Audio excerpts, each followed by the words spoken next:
Welcome to my podcast where I talk about all things related to money mindset, finance, business, and investing. My name is Royston Cumberbatch, a qualified accountant with over 30 years experience in finance and business. Coming from a very humble background, I have continuously challenged the assumptions and the expectations of what I'm capable of achieving for myself and others. Over the years, I've helped hundreds of entrepreneurs to decipher finance and to make more money and to run highly successful businesses. On this podcast, I will share with you tips, strategies, techniques, and tools that you can use to make more money, manage money better, and to maximize your success. Welcome to James, to the Financial Intelligence Mindset Podcast. James, it's so great to have you today after speaking with you on Clubhouse. And now you are here with me doing a podcast. So how is your day going? Yeah, amazing. Thank you very much for bringing me on and having a chat. Yeah, really looking forward to it. Cool. So let's start with obviously we're going to focus on your financial journey, your financial story. But let's start with your backstory in terms of tell us about yourself. Just tell us some interesting facts that people may not know. Okay, fantastic. So my name's James. I'm in the world of fitness at the moment. That's my kind of career. I was working in Dubai for over 8 years as a fitness professional, so personal trainer, and then moving up the career ladder up to a general manager position. Had my family over there, so I had my little boy along with my wife, and then we decided to come back to the UK. And then when I came back to the UK, it was like you don't earn as much money, obviously, as you do over in Dubai, especially in the fitness world. So then I started learning and trying to learn how to manage my money better, or how to earn a little bit more or save a little bit more. So I came across lots of different podcasts and audiobooks and blogs and things like that. So you could just learn from, and the amount of things that are out there in order to save or make or manage your money better. There's just so much that you can learn from. And that's kind of brought me to where I am today. So I'm in a good financial position. I've made my own kind of brand in terms of that. I'm aiming to become the mortgageless man. That's kind of my goal. Yeah, that's a good goal. That's my goal, to become financially free and not have my mortgage hanging over me. So I've got investments, and I've got a buy-to-let property, and I've got a few side hustles. So yeah, I've learned a lot of things, and I'm on the journey at the moment. I'm not there yet, but I will be. Wow. Jim is a good journey. So I really love Dubai, right? So you said that you couldn't make as much money doing what you were doing in Dubai, but why is it that you didn't think about having like a side hustle or something like that in Dubai? Because obviously Dubai is a great place to, I guess, to start building your wealth, right? Am I correct? It is, yeah. So financially, I was doing very well over in Dubai in the fitness position that I was in.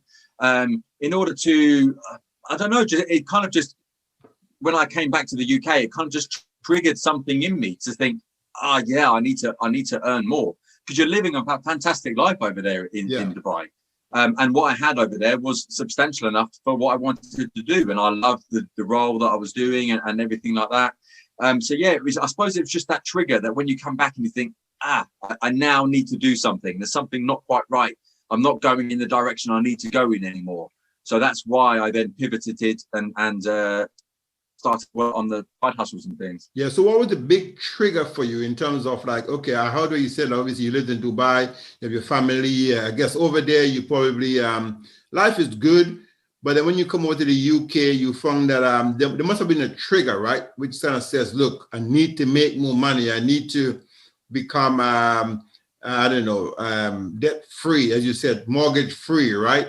That's a very good term, actually, mortgage free.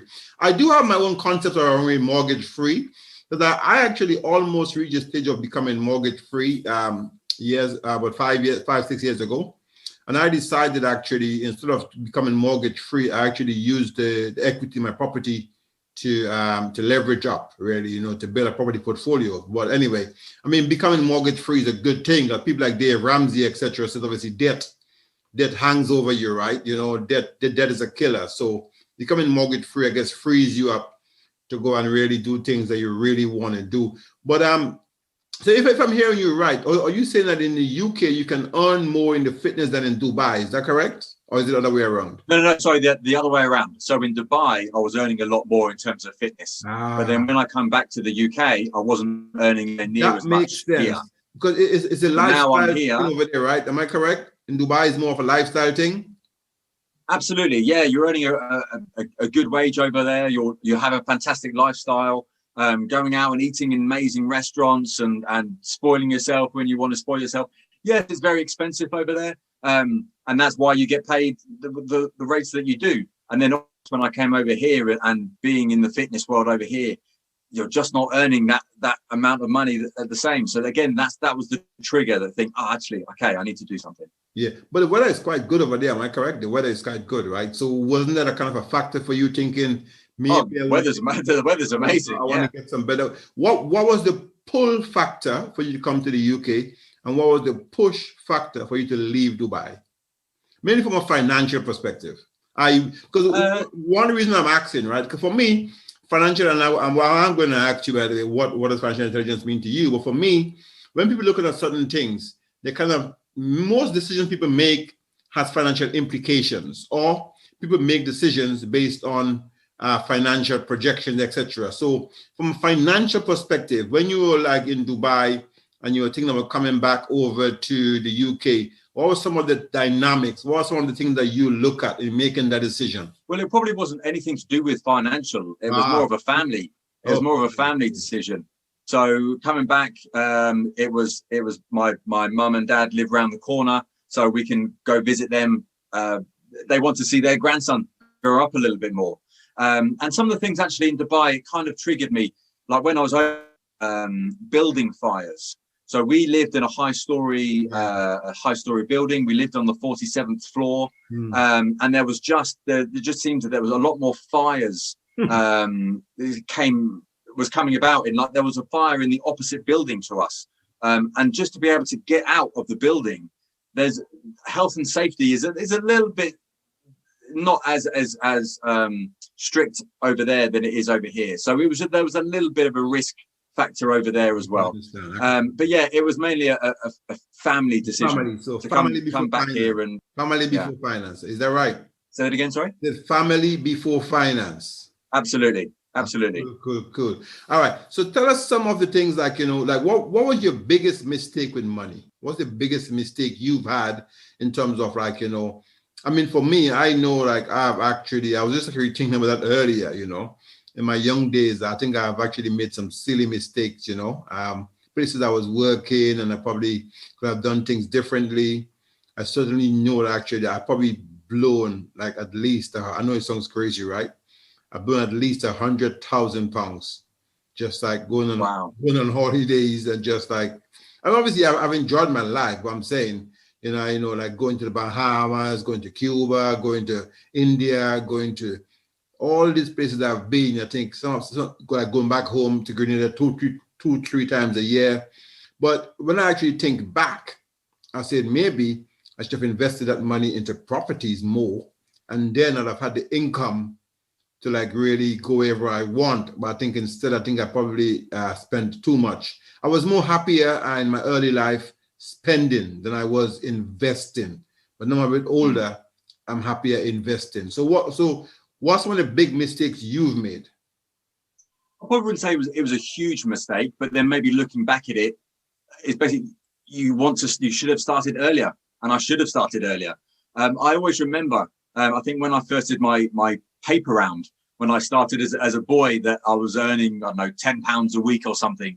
My mum and dad always said to me, right, you need to start putting some money away towards a pension. A pension? I was 16 years old. Why would I want to put money into a pension? That's like 50 years away. But then thinking about it, if I had that head start of 10 years of putting money away into a pension, who knows if I would have been a millionaire by now, in terms of getting that mindset and putting that money away, and that habit of putting money away and investing it. So yeah, maybe just that thing, maybe just starting that little bit earlier. That's great.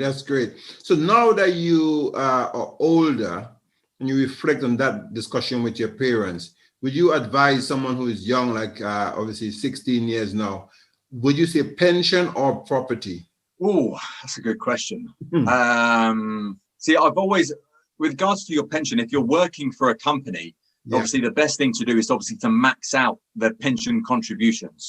So that was the first thing. That was the first thing I did when I came back to the UK. So the company that I work with, they started me off on a 3% contribution scheme, but they give you a maximum of 6%.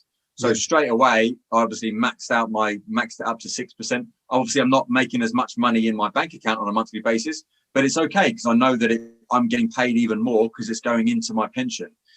So if you start that out, so get that in place in terms of your pension, and then obviously start looking into the property and the additional side hustles. So yeah, I would probably say maxing out your pension first, and then looking into the property world. Yeah, but then again, it also depends on, like, if you're an employee, as you said, right? If you're an employee, it's a no-brainer from a tax perspective to max the pension. But, you know, we all know about something called like the Robert Kiyosaki, the cash flow quadrant, right?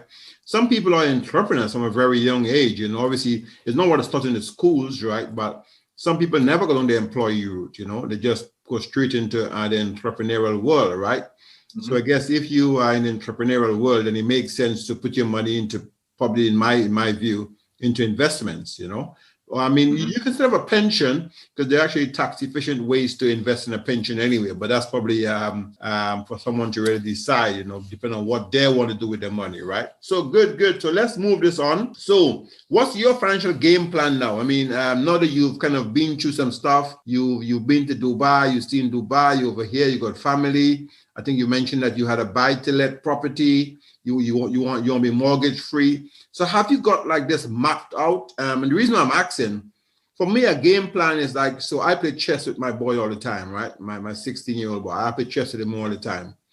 And when I'm playing chess with him, even before I make the first move, I'm thinking, what are all his possible moves? And as we get into it, you know, there's only one objective, right? Which is obviously to checkmate the king. But every move you make, you have to look at the consequences. So for me, in finance, people should manage their finances the same way. They should really have a game plan of saying, I want financial freedom. I want to achieve X amount by this date. So what's your financial game plan? Yeah, so yeah, again, it is that financial freedom.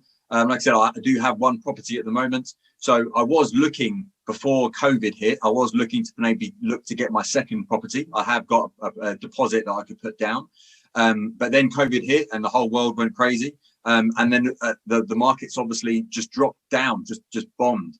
So at that point, I was like, oh, maybe property isn't that a good idea. Maybe I could put it into investments instead. So I threw all my savings into Vanguard, into the S&P 500 and the FTSE 100, and I've managed to get about 18% back from it at this moment in time. So that's grown for me now. And then I'm just looking at the property market just to see what's happening, to then maybe move on to get my second one. Obviously, it's boomed up a little bit. So maybe in 6 months' time, it might drop down a little bit with furlough ending and things like that. Now, I know that you can't time the market, and you shouldn't time the market, and it's all about the amount of time in the market. That's what you want to try and do. But when the opportunities come up, you just need to keep your eyes and ears open to think, oh yeah, that's a great opportunity, I'm going to jump on that. So yeah, it's just about building my portfolio in terms of property, still having that investment leg as well. So one of the things I talk about, and I've showed on my Instagram page, is having a table.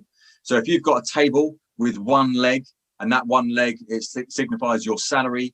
If anything happens to your salary, then your table is just going to crash down onto the floor and your financials are in ruin. Whereas if you've got a table and it's got four legs, so you've got a buy-to-let property, you've got some investments, you've got your 9-to-5 job, and you've got maybe some side hustles or things like that. If one of them crashes or one of them burns or goes down, your table is still going to stand. You're still going to be in a financial stable place. So, for example, if I get a property and something happens to the tenant and I can't get a tenant into that buy-to-let property, I'm obviously then not making money. But if I've got investments and my 9-to-5 and my side hustles, I will still be financially okay. So it's that little bit of diversification that I've got. And yeah, it's just that's my roadmap in terms of driving up my side hustles and my side business, keeping my 9-to-5 role, putting money away in investments, and then keep an eye out for opportunities for property. I like it. I call it the MSOI strategy, multiple streams of income strategy. I mean, it's something I did even as a youngster back over in Grenada. before I came to the UK, I was teaching people in the evening times. I was working as an employee as a financial controller for bakery. I was doing farming. I was still like mentoring or coaching people one-to-one sometimes, you know what I mean? So I think having that multiple stream of income is quite important. So you mentioned a few funds that you invest in, the S&P 500 and FTSE 100, obviously, like those are indices, yeah? So when you're looking to invest, how do you select your investments? I mean, if someone was listening to this podcast and they wanted to go and decide, okay, I want to invest in a fund. Wow, that sounds good. You got 18% return on the fund. I want to get in. What are some of the things that you look for when you're deciding what to put your money in, say as a fund, etc.? It was just from the kind of learning a little bit in the audiobooks that I know of. So I'm not looking to put all my money in individual companies or stocks or shares and things like that. Just from what I learned, it just seems a little bit riskier. Yes, you can have all the knowledge in the world and find out what's happening in terms of individual stocks and shares. But to me, indices and ETFs are the way to go. They're not risk free, obviously, but they're very, very, very, very low risk. And that's where I like to have my money in a low risk scheme. Actually, listening to some of the guys on Clubhouse, I've now learned one of the best ones to put my money into is the Vanguard Life Strategy 80/20. So I'm going to be looking into that at this moment in time, and I think that's the way I'm going to go for the future. Yeah, that's quite good. Yeah, because what we're talking about here for people who are listening, people who don't know what we're talking about, we're talking about index funds, ETF funds. These are funds that actually hold a basket of stocks, right? So instead of putting your money into one stock, say for example, right now, obviously Tesla this week dropped 1.5 billion into Bitcoin. Maybe people cannot buy into Tesla right now, or even Amazon is too expensive. But there are good ETFs out there like VU, which is the S&P 500 index, you know what I mean? Or even ARK, ARKK, which are these good funds people can put their money into. And these ETFs have grown over the years, you know. I think the only time I was watching the charts, and the only time that ETFs and stuff dropped was in March 20, dropped significantly was in March 2020 when it came to the lockdown. But all of them skyrocketed, you know what I mean? So, wow, yes, so that's good. So, if you had 100 million right now, what would you do with it? I mean, if you had 100 million in cash right now, James, what would you do with it? Wow, that's a question. Right, well, so I would probably put a lot of it into property. So then I would be financially free, work for the rest of my life. What kind of properties? Sort out my mum and dad. What kind of properties? Like, Sorry? Like family homes, singlets, and HMOs. I mean, tell us a bit more about just. Yeah, I don't.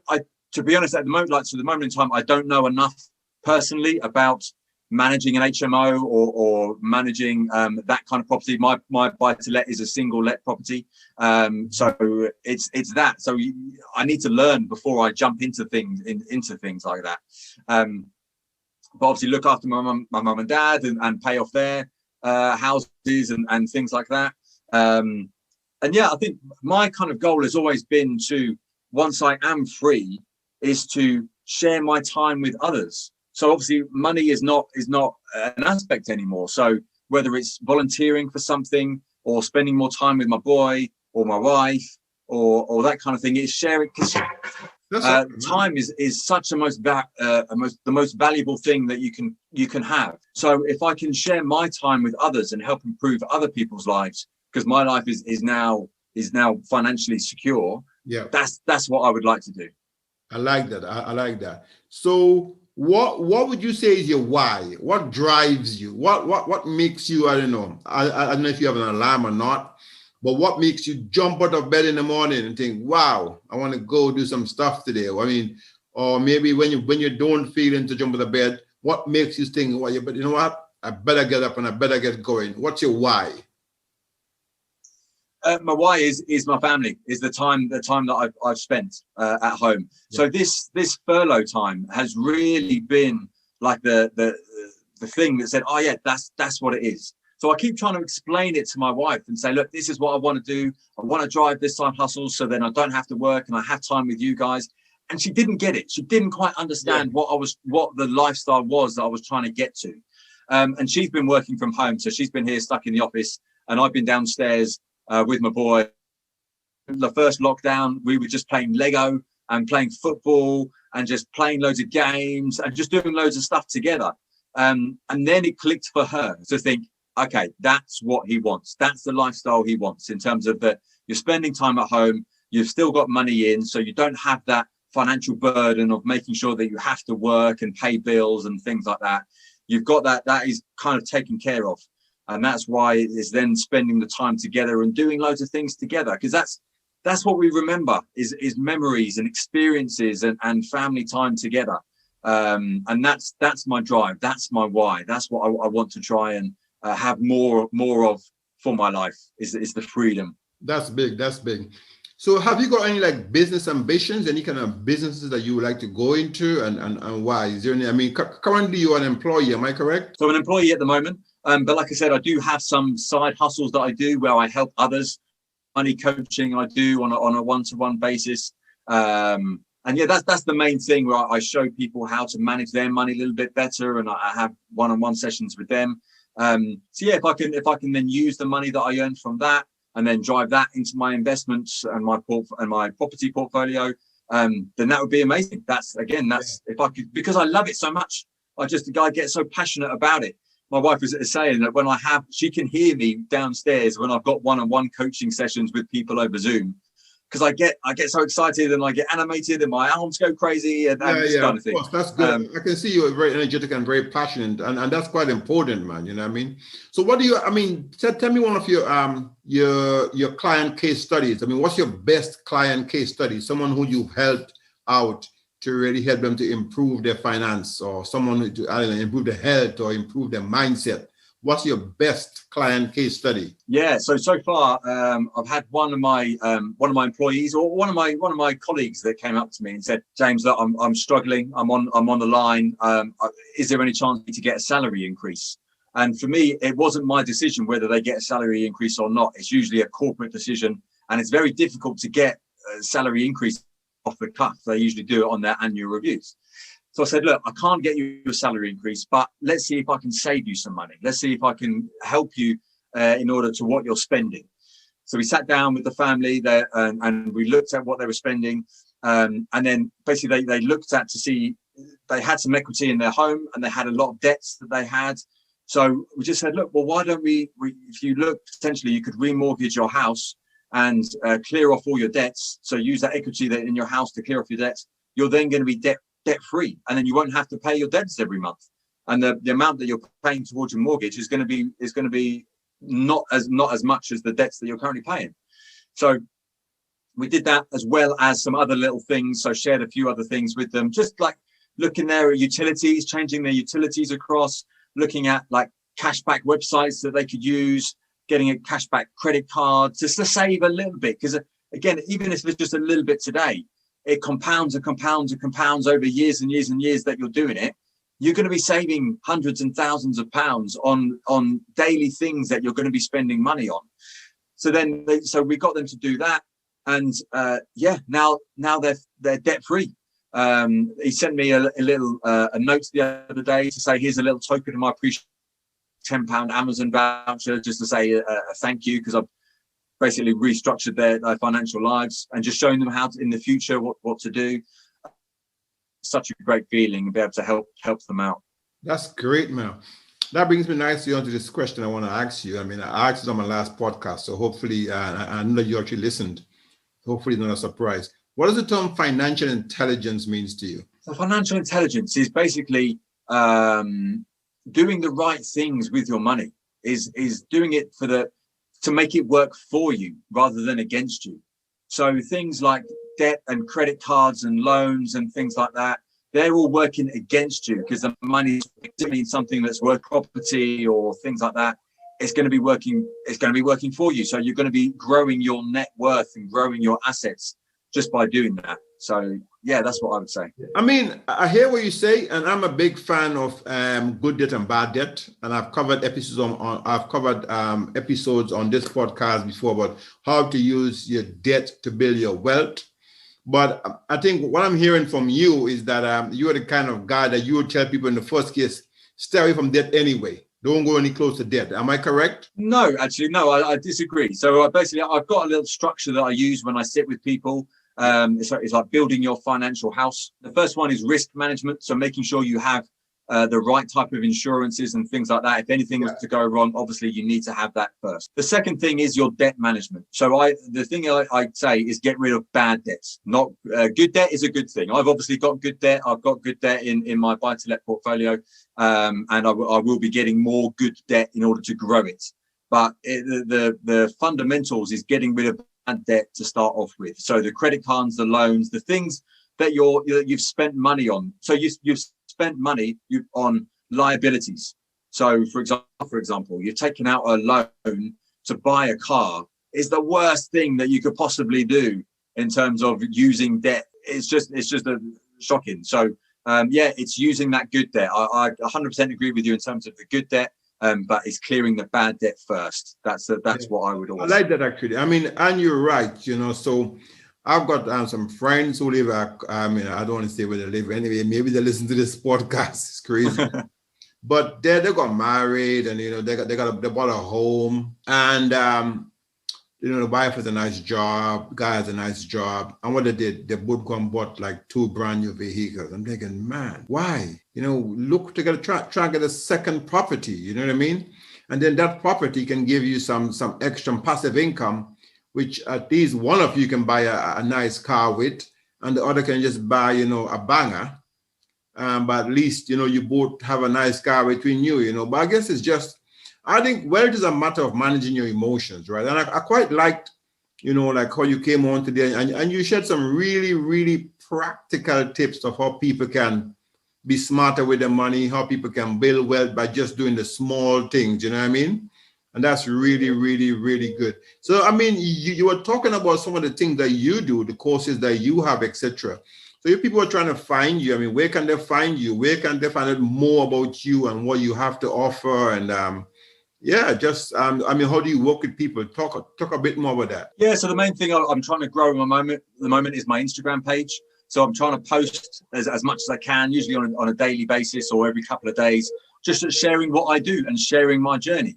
So I'm posting, look at it, or all these kind of things. And then if anyone wants to have a chat with me and have a one-on-one discussion, drop me a message. Just say, hi, James, saw your message about debt. I've got a few debts in place. Would love to have a chat on how I can clear it a little bit quicker. Can we put a plan together? Yeah, no problem. When it's best, jump on a Zoom, right, and let's get it done. That's the best way. Is just drop me a message. Where can people message you? I'm saying, what's your Instagram? So my Instagram is James _ the mortgageless man. I like that. The mortgageless man. I like that. That's the goal. Yeah. And if they wanted to email you, or find your website, you have a website yet? I haven't got a website. I used to have a blog. I used to have a money blog where I was blogging all things about money. But unfortunately, it caught a virus. And when I was sharing it with people, they got these odd pop-ups, and I was like, I'm just gonna close it down, unfortunately, which is a shame because I really enjoyed doing it. But I think now Instagram is still just as good, and Clubhouse is just as good because you can hear me and you see what I'm like, and I'm authentic. I'm not trying to sell you loads and loads of different things. I'm here. I want to help people, and if you want to have a chat, I'm more than happy to jump on a call. Yeah. So James, the idea I got from you is that you're mainly using like organic, putting yourself out there, being passionate, sharing your knowledge, and from that, people obviously gravitate towards you, and then you jump on a call with them, and you show them how you can help them, right? And I always say to people that profit is a reward for creating value.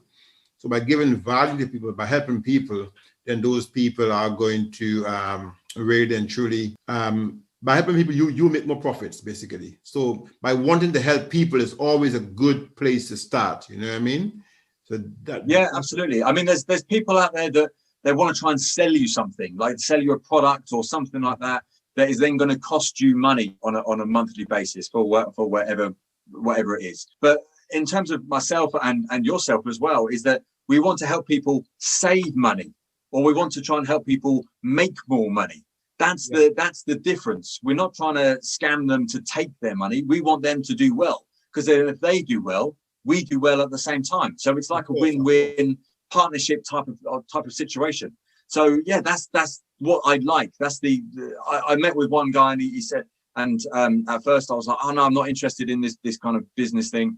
But then when he explained it and he said that, look, you're just trying to help people to save money. You're trying to put them in a better financial position. You kind of think, yeah, actually, yeah, that I like that. I want to try and help people.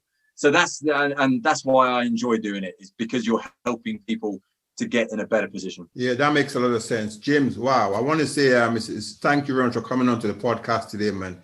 You've shared some real gems. Hopefully I can reconnect with you sometime in the future. And you know, when you're mortgage free, you know, and you can tell people actually how you did it, you know what I mean? And I look forward to working with you on Clubhouse, you know what I mean? Clubhouse is a new drop-in conversation app. And how are you finding Clubhouse, by the way? I mean, how are you finding it? Clubhouse as a job. I love it. Absolutely love it. I'm addicted to it. The amount of gems, the amount of content and stuff that you get from the different rooms, it's just been incredible. Like I said, the Vanguard life strategy that I realized was from Clubhouse, from a guy that I actually know in Dubai that I connected with on Clubhouse again.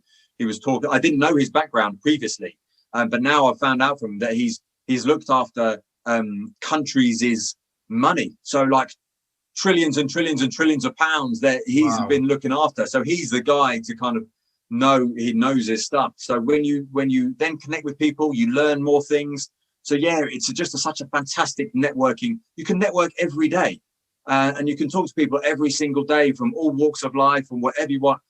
I love it. I think it's amazing. Yeah, it's great, man. So for people who are listening who don't know what Clubhouse is the new audio only drop-in conversation app, only currently on the iPhone, where you can just drop into rooms, or you can open your own rooms.